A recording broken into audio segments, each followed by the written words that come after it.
Hello बच्चों, good morning and welcome to S R classes. तो बच्चों, रामबाण सीरीज लेकर हाजिर हूँ एक बार फिर से आप लोगों के सामने। और आज के इस पार्ट में हम लोग देखेंगे दीर्घोत्तरीय प्रश्न जनन चैप्टर से, क्लास 10 बायोलॉजी जनन चैप्टर से 2 या 3 दीर्घोत्तरीय प्रश्न हम लोग यहाँ पर देखने वाले हैं बच्चों। और ये तीनों ही प्रश्न अति महत्वपूर्ण प्रश्न हैं, ठीक है। एग्ज़ाम में बने हुए प्रश्न हैं और एग्ज़ाम में बनने की संभावना भी है। सबसे पहला जो प्रश्न है बच्चों वो ये है कि नर जनन तंत्र का नामांकित चित्र बनाएं और उनके कार्यों का वर्णन करें, ठीक है। देखो, सवाल तो यहीं पे कंप्लीट हो जाता है कि नामांकित चित्र बनाएं। आपको केवल चित्र बनाने में ही 5 मार्क्स मिल जाता है। उसके कार्यों का वर्णन करें, ये मतलब कभी कभी पूछा जाता है कि हाँ जी उसके कार्य भी बताएं। तो आंसर कैसे लिखेंगे? सबसे पहले लिखेंगे कि नर जनन तंत्र में 2 वृषण होते हैं, कई शुक्रवाहिका होते हैं और अधिवृषण, शुक्राशय, मूत्रमार्ग, शिश्न तथा अन्य सहायक ग्रंथियां पाई जाती हैं, ठीक ना। इतना आप ऐसे इस तरीके से लिख दोगे। उसके बाद आपने क्या करना है बच्चों, ये डायग्राम आपने बना देना है। डायग्राम में खास ख्याल रखना है बच्चे कि 3 सबसे पहले ना गोले बना लेना, एक यहाँ और एक यहाँ, ठीक। यहाँ से एक लंबी सी नलिका ऐसे लेकर के आना, इसको इस तरीके से थोड़ा सा ऐसे कर देना बच्चों, ठीक। और फिर इन गोलों से एक ऐसे यहाँ लेके जाना, मतलब ये एक रटा रटाया पैटर्न है बच्चों कि इस तरीके से ऐसे लेके जाना है। बस आपका कंप्लीट हो गया, इससे ज़्यादा नहीं कुछ करना है, ठीक। अब यहाँ पर एक ग्रंथि बना दिया, यहाँ पे एक ग्रंथि बना दिया, इस तरीके से कर दीजिए। ये आपका नर जनन अंग जो है वो कंप्लीट हो गया। अब ना इसके कुछ नाम रख देने हैं, हम नहीं रखेंगे, पहले से रखा है, ठीक है। शुरू करते हैं।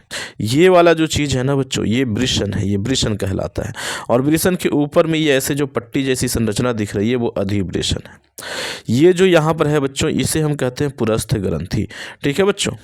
ये क्या है? तो ये मूत्राशय है। ये क्या है बच्चों? तो ये मूत्र मार्ग है, ठीक। उसी तरीके से इसे हम शुक्रवाहिका कहते हैं। और ये जो है ये शिश्न हो गया। बस आपको इतना ही लिखना है, इससे ज़्यादा नहीं लिखना है, ठीक। इसी तरीके से ये शुक्राशय हो गया। तो ये सारा कुछ हम लोगों ने यहाँ पर देख लिया।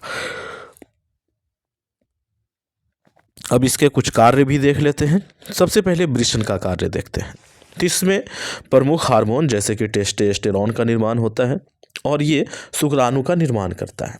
आप चाहें तो इसे और बेहतर ऐसे इस तरीके से लिख सकते हैं कि वृषण सबसे प्रमुख नरजनन अंग है, इसी में हार्मोन्स का निर्माण होता है, ठीक है, या तो टेस्टोस्टेरोन का निर्माण होता है।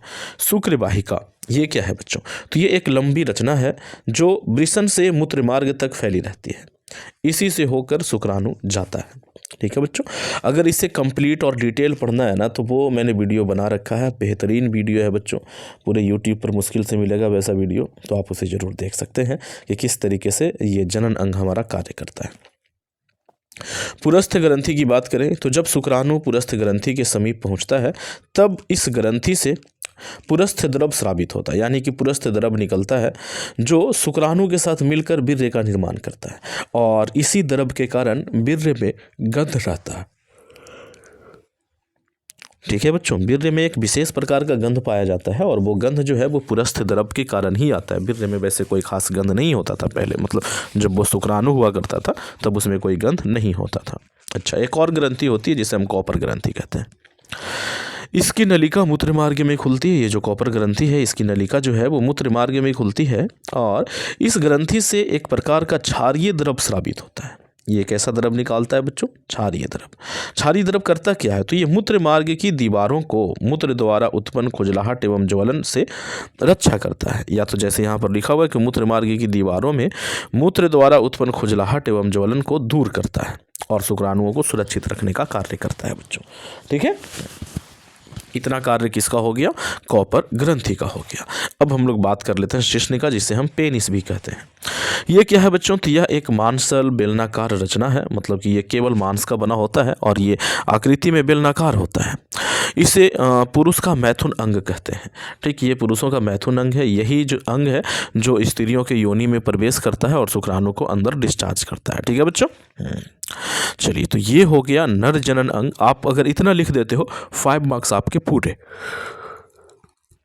अगला जो प्रश्न है बच्चों 2020 में ये प्रश्न पूछा गया है, आप देख सकते हैं। और प्रश्न क्या है? प्रश्न ये है कि मादा जनन तंत्र का नामांकित चित्र बनाएं। बस वो क्या क्या अंग है और उसके कार्य क्या हैं, ये सब कुछ नहीं कहा है, बस चित्र बनाएं, क्योंकि चित्र बनाना ही ज़्यादा ये पूछा जाता है बार बार। तो मादा जनन अंग में अंडाशय, फैलोपियन नलिका, गर्भाशय, योनि तथा बाल्ब पाए जाते हैं। ठीक, ये हमने लिख दिया बच्चों, ये हमने जनन अंग बना दिया।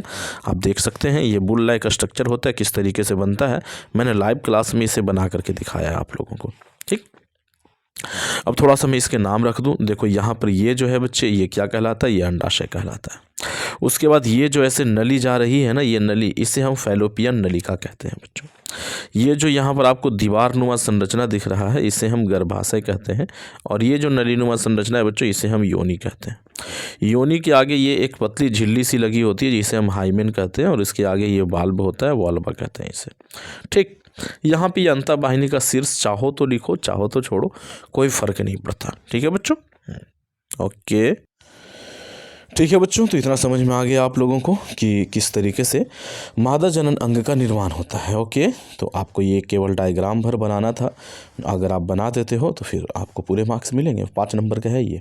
तो ये सबसे आसान सवालों में से एक सवाल होता है, लेकिन इम्पोर्टेंट है बच्चों। अगला सवाल है कि स्पेक्ट्रम की उत्पत्ति का कारण क्या है और ये हमेशा एक ही क्रम में क्यों प्राप्त होता है?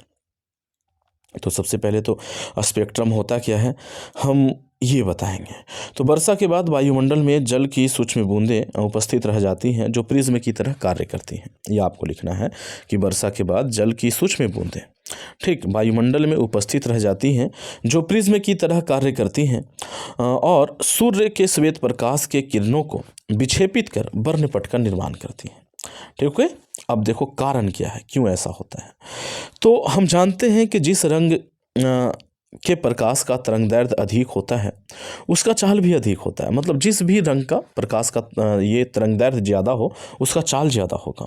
ठीक, तथा चाल अधिक होने से उसका अपवर्तनांक कम हो जाता है, जिसके कारण उसका अपवर्तन कम होता है बच्चों, यानी कि विचलन कम होता है। मतलब जिसका तरंगदैर्ध्य ज़्यादा रहेगा उसका चाल ज़्यादा रहेगा, और जिसका चाल ज़्यादा रहेगा वो कम मुड़ेगा, यानी कि कम अपवर्तित होगा। ये बात यहाँ पर लिखा हुआ है पूरा का पूरा। इतना बात समझ में आया बच्चों कि जिसका चाल ज़्यादा, जिसका तरंगदैर्ध्य ज़्यादा उसका चाल ज़्यादा, और जिसका चाल ज़्यादा उसका विचलन कम। ओके, अब श्वेत प्रकाश के बारे में बात करते हैं कि श्वेत प्रकाश के सभी अवयवी रंगों का तरंगदैर्ध्य क्रमानुसार होता है। श्वेत प्रकाश के जितने भी ये जो सभी अवयव हैं, 7 अवयव है ना जी, उसका जो तरंगदैर्ध्य है ना वो क्रमानुसार है। किसी लाल का सबसे ज़्यादा है, बैगनी का सबसे कम है, और बीच वाला एक क्रम में है। ऐसे नहीं कि कोई आगे पीछे, ऐसा कि दोपहर में हरा जो है वो बहुत ऊपर रहेगा और शाम होते होते हरा नीचे चला आएगा, ऐसा नहीं है बच्चों। हमेशा हरा का तरंगदैर्ध्य जो है वो फिक्स है। तो वही लिखा हुआ है कि श्वेत प्रकाश के सभी अवयवी रंगों का तरंगदैर्ध्य जो होता है वो क्रमानुसार होता है, जिसमें सबसे अधिक तरंगदैर्ध्य लाल रंग का तथा सबसे कम तरंगदैर्ध्य बैगनी रंग का होता है, जिसके कारण लाल रंग का विचलन कम होता है और बैगनी रंग का विचलन अधिक होता है। अतः वर्णों का एक क्रमानुसार पट्टी प्राप्त होता है। ये हमने कारण भी बता दिया। तो ये अपना रामबाण सीरीज था बच्चों, जिसमें हम लोग दीर्घोत्तरीय प्रश्न करते हैं। दीर्घोत्तरीय प्रश्न करना बहुत ज़रूरी है आज के डेट में। ऑब्जेक्टिव हम लोग कर लेते हैं, याद कर लेते हैं, बच्चा याद कर लेता है, फिर मार कहाँ खाता है बच्चा, कहाँ, मतलब ऐसा कौन सा वजह है जिसके कारण वो टॉप नहीं कर पाता। तो यही वो वजह है दीर्घोत्तरीय प्रश्न कि आपको यहाँ 5 मार्क्स की जगह पर ना 3 मार्क्स दे दिए जाते हैं, 4 मार्क्स दे दिए जाते हैं, और यहीं आपके मार्क्स कट जाते हैं बच्चों। तो फिर आप ना तो डिस्ट्रिक्ट में टॉप कर पाते हो, ना ही आप स्टेट टॉपर में जगह बना पाते हो। तो दीर्घोत्तरीय प्रश्नों को करना बहुत ज़रूरी है बच्चों, और इसे तो करना ही होगा आप लोगों को। ओके, तो कैसा लगा आपको ये वीडियो, कमेंट करके अवश्य बताएं। अच्छा लगा है इसे लाइक करें। इसी तरीके का और वीडियो अगर आप चाहते हैं तो इसे ज़्यादा से ज़्यादा प्यार दें, दोस्तों में शेयर करें। Thank you, thanks for watching. बने रहे सारे क्लास के साथ। मिलते हैं नेक्स्ट वीडियो में बच्चों, तब तक के लिए गुड बाय।